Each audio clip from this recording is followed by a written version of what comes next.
الحمدللہ، اللہ تعالیٰ کا لاکھ لاکھ شکر ہے کہ مالک الملک نے اپنی یاد کی توفیق اور موقع عطا فرمایا۔ لاکھوں اور کروڑوں درود حضرت محمد مصطفیٰ صلی اللہ علیہ وآلہ وسلم پر، جن کے طفیل مالک الملک نے یہ مہربانی عطا فرمائی۔ سامعین کرام، اللہ تعالیٰ نے قرآن پاک میں ارشاد فرمایا، اعوذ باللہ من الشیطان الرجیم، بسم اللہ الرحمن الرحیم۔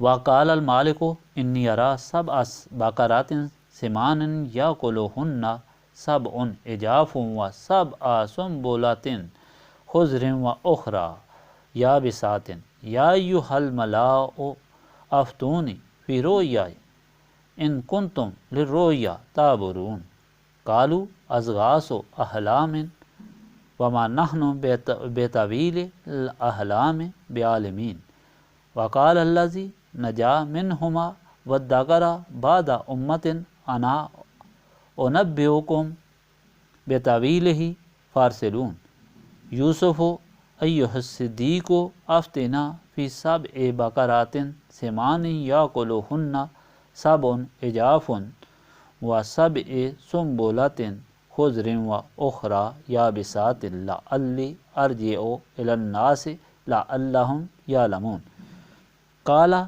تزرعون سبع سنین دأبا فما حصدتم فذروہ فی سنبلہ الا قلیلا مما تأکلون ثم یأتی من بعد ذلک سبع شداد یأکلن ما قدمتم لہن الا قلیلا مما تحصنون ثم یأتی من بعد ذلک عام فیہ یغاث الناس وفیہ یعصرون وقال المالک ائتونی بہ فلما جاءہ الرسول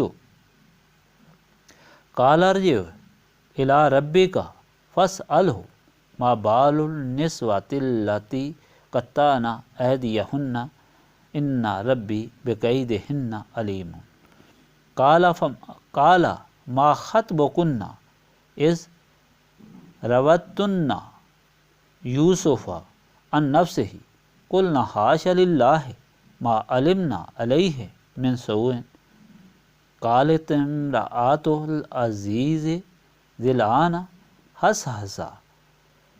حس الحق انا راودتہ عن نفسہ وانہ لمن الصادقین ذلک لیعلم انی لم اخنہ بالغیب وان اللہ لا یہدی کید الخائنین۔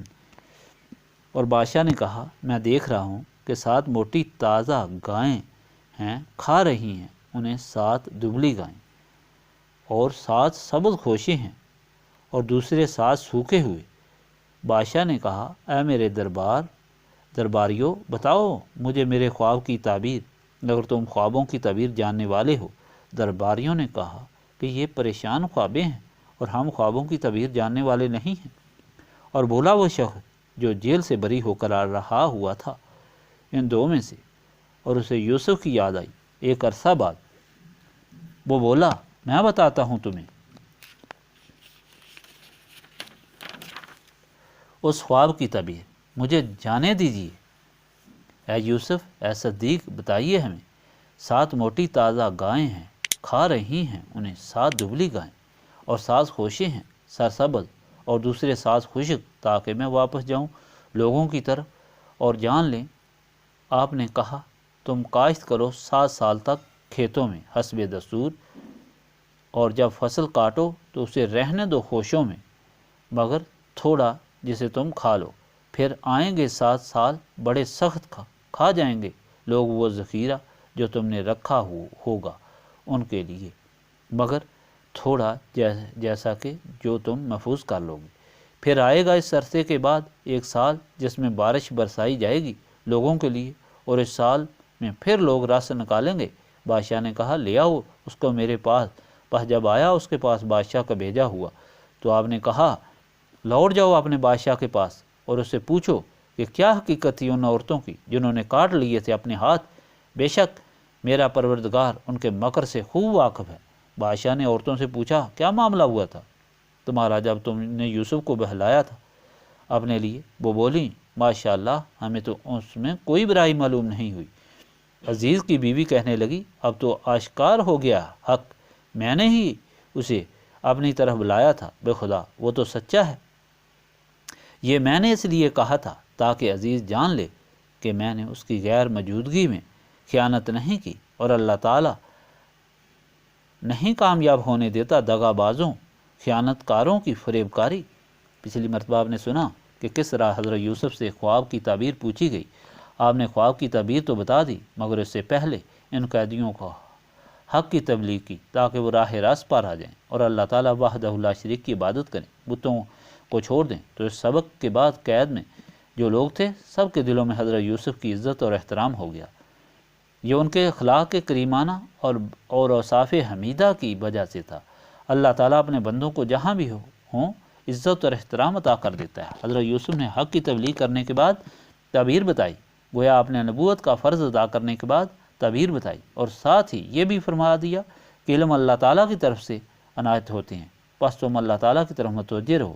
یعنی ایسا نہ ہو کہ وہ کہیں حضرت یوسف کو ہی خدا بنا لیں۔ یوسف نے رہائی پانے والے قیدی سے فرمایا کہ آپ میرا ذکر بادشاہ سے کرنا، تو اللہ تعالیٰ کو یہ بات پسند نہ آئی، اور اس طرح رہائی کے بعد شیطان قیدی پر غالب آیا، اسے بہلا دیا، اور یوسف کو کئی سال مزید قید میں اور جیل میں رہنا پڑا۔ اللہ تعالیٰ کے بندوں کو اللہ تعالیٰ پر ہی توکل اور بھروسہ کرنا چاہیے۔ اللہ تعالیٰ خود انتظام کرتا ہے اور ہر چیز اس کے سامنے ہے۔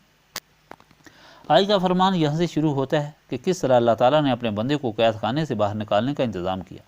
بادشاہ مصر کو خواب آیا کہ 7 موٹی تازہ گائیں ہیں، ان کو 7 دبلی پتلی گائیں کھا رہی ہیں، اور 7 سبز گوشے ہیں اور 7 خشک۔ اس نے عالموں، نجومیوں اور کاہنوں کو بلا کر اپنا خواب بیان کیا، کہا کہ مجھے اس کی تعبیر بتاؤ۔ سب نے کہا یہ کوئی خاص خواب نہیں ہے، یہ ایسے ہی پریشان خیال ہیں، اس کی ہم کیا تعبیر بتائیں۔ بادشاہ بہت پریشان تھا۔ وہ شراب پلانے والا جیسے یوسف نے رہائی سے پہلے کہا تھا کہ میرا ذکر بادشاہ سے کرنا، اسے یاد آ گیا، اور اس نے کہا کہ اگر مجھے اجازت دی جائے تو میں ایک ایسے آدمی کو جانتا ہوں جو تعبیر صحیح بتاتا ہے۔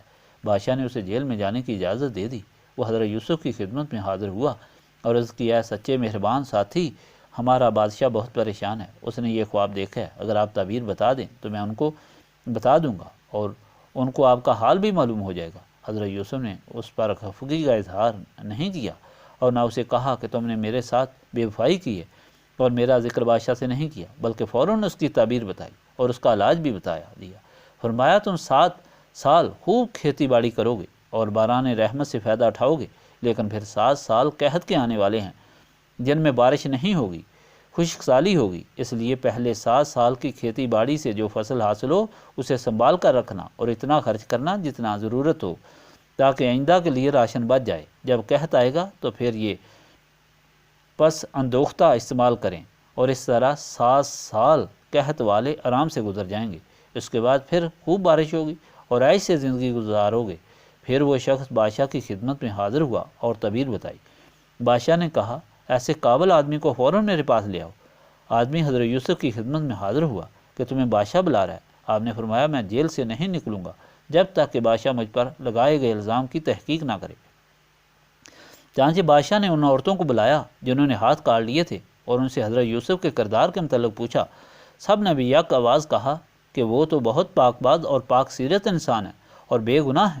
سب سے بڑھ کر مائی زلیخا نے صفت بیان کی اور کہا کہ وہ سارا میرا قصور تھا، یوسف بالکل بے گناہ ہے۔ پھر حضرت یوسف جیل سے بڑی عزت کے ساتھ نکلے۔